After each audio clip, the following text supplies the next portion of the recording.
Crime. It is as common to a modern-day society as air and water. And as long as there is a group of people who live in want, there will always be individuals willing to do anything they can, rob, cheat, or kill, to satisfy their needs. But in Gotham, crime has started to emanate from a different place. Over the last few weeks, there's been a rise in crimes without motive that are so demented, none of us can understand why they were committed. I'm Mike Engel, and tonight we delve into the city's underground to get a status report on just how bad it is on our streets. Now, we do this not to frighten you. We do this only to inform you of a growing problem that threatens our city. The last thing we want is for you to be in a situation similar to what Steve and Andrea Otis found themselves in with their 17-year-old son. The police said he took something they call ecstasy. It's supposed to give you a feeling of euphoria. It's still hard for us to believe what happened, especially to a boy like Tim. Did he ever use drugs before, or was that night the first time? As far as we know... It's the only time he ever took drugs, ever. Steve and Andrea's son, Tim, graduated high school last May and was on his way to a top university when he and his friends celebrated the night away here. Known for lax underage drinking enforcement and an abundance of recreational drugs, teenagers of all kinds came here to experiment with a life that their parents tried so hard to keep them from. That night, it was Tim Otis's turn. Upon ingesting the drug called ecstasy, Tim collapsed to the floor and immediately went into a violent seizure. His friends called an ambulance, fearing that he was suffering from an overdose or a bad reaction. Neither was the case. After they called us, we rushed to the hospital, and there he was, screaming at the top of his lungs, tied to the gurney. The doctors had to restrain him because Tim kept trying to tear his own eyes out. They couldn't control him. He was terrified. The family's nightmare was unending, alarming Tim's doctors and the other medical examiners that this was something more than just a bad trip. Theorizing that the drugs may have been laced with a malicious substance, Tim's blood was tested for traces of foreign chemicals. What they found frightened everyone. Tim's bloodstream was laden with the chemical compound used by Dr. Jonathan Caine to produce his lethal fear toxin, the same toxin that nearly destroyed all of Gotham. James Levine writes the police beat for the Gotham Times. He's also written 2 books on the history of organized crime in Gotham and is writing a 3rd on the terrorist attack that occurred in the Narrows. James, this is some scary stuff. Scary indeed. Now, before we get into this further and discuss whether Dr. Jonathan Caine is behind it all, let's start off where organized crime stands these days. Harvey Dent recently indicted Sal Maroni. Maroni is allegedly the heir to Carmine Falcone, who was incarcerated and later suffered debilitating psychological damage at the hands of Dr. Caine. Well, you know, Mike, what's really interesting about all this is that Falcone's removal from power provoked other criminal factions in Gotham to go after pieces of Falcone's empire.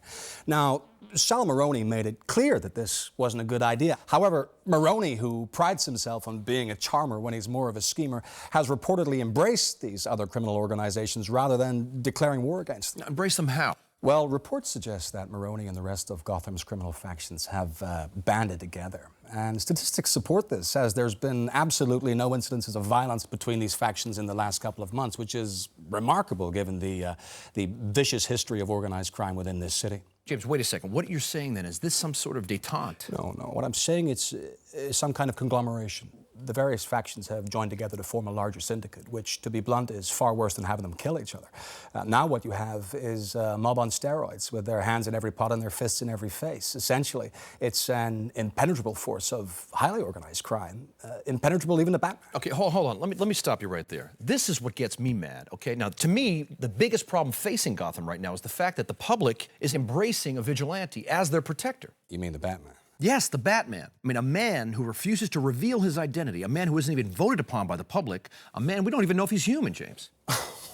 What do you think, Mike? He's a bat? Look, a number of eyewitness accounts have put him at different places at the exact same time. I mean, how do you explain that to the people of Gotham? No, Mike, you've been ridiculous. Let me make my point. The point is, this mega mob that you are telling us is such a threat.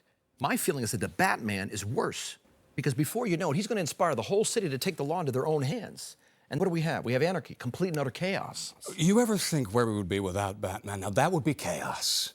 Our government has broken its social contract with its citizens, Mike, one that promised justice, order, and security. When that contract is violated, someone needs to rise up and repair it. Batman has. Now, what about Harvey Dent, James? Can't he do that for the city of Gotham? Harvey Dent will play a big part in this, but he can't do it alone. This city is facing some major threats. What happened to the Otis kid?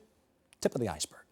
You bring up a good point. Now, what about this case, James? The police say that Dr. Caine is in fact dead. The situation with these spiked drugs speaks to a very different situation. Well, what we know is that Dr. Jonathan Caine was in fact involved in the fear toxin assault on the Narrows 9 months ago. No, come on, everybody knows that Caine is dead. Mike, his body was never recovered, and the hundreds of Arkham inmates that escaped from the asylum disappeared during the attack. Now, what happened to them? No one knows, but there have been several sightings of a man who fits Crane's description leading an army of what is described as truly disturbed people. Now, what leads me to believe these sightings are indeed valid is one recurring detail in them all. Which is? The man leading the pack wears a burlap sack over his head, which was part of a scare tactic the doctor implemented on his inmates. There's certainly some very strange stuff. A man with 6 fingers is strange, Mike. This is alarming. My only hope is it doesn't get any worse, but when you hear stories like the one about the large shipment of ammonium nitrate that was stolen off the docks last week by a perpetrator who was crazy enough to smile into the surveillance camera, I start to think it's time to move to another city. You have any idea what a lunatic can do with that much ammonium nitrate, Mike? Well, build a bomb, potentially. No, build a big bomb. Let me ask you this in our remaining 30 seconds, James. There is, to me, no doubt here that there's a growing trend of deranged crimes that are being perpetrated by equally deranged individuals for motives that are unknown to us all. Meanwhile, we have a man that's dressed up like a bat who is literally waging war on the city streets. I mean, you don't think one has to do with the other. I mean, that is to say, Batman, whether he's a hero or a nutcase, is encouraging and actually inspiring other nutcases to do what? Either stop him or top him. Well, I haven't thought about it like that. Potentially, yes. Well, that's why the Batman's got to be stopped. I mean, he's got to be brought to justice to stop the escalation. James, we thank you for being with us today. And thank you for watching. Please join me in 2 weeks for an interview with the head of the Falcone crime family, Sal Maroni, who claims Commissioner Loeb and the Gotham PD should be the real defendants in Harvey Dent's case against him. And next week, tune into Lydia Filingeri's profile on the rising star within Gotham's police department, Lieutenant Jim Gordon. Will Lieutenant Gordon be the man who will turn this city around? Or does Gordon's rumored association to the Batman cast a shadow of doubt on him that Harvey Dent should be concerned about? I'm Mike Engel. Good evening. This is Gotham Tonight.